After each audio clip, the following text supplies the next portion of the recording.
We really appreciate it. All right, let's get to the main event. Email marketing. I told you, go back and listen to 454 if you missed it, but this is 457, and we're going to jump right in with talking about subject lines. Now, what do you think the number one thing is that keeps your email from getting deleted immediately when it hits people's inboxes? Fooled you. It's not the subject line.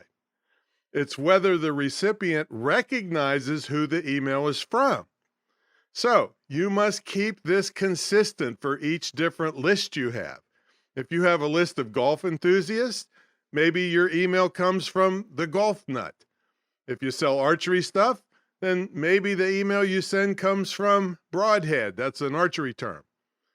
And you can always just use your name. No problem there.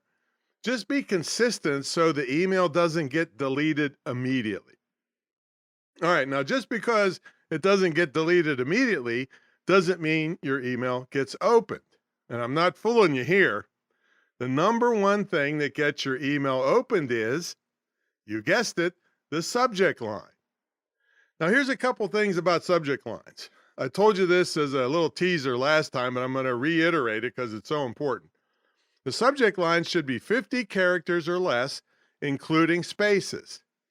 Now, look at your own email reader and count how many characters you have allotted to subject lines.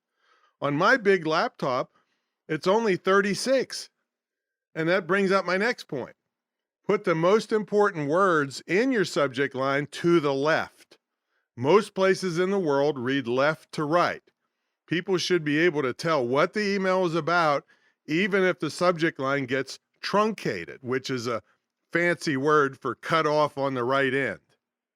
Now, this brings me to another point on subject lines, and that is that the subject line must truly reflect what is in the email, or you have violated the Can Spam Act in the United States.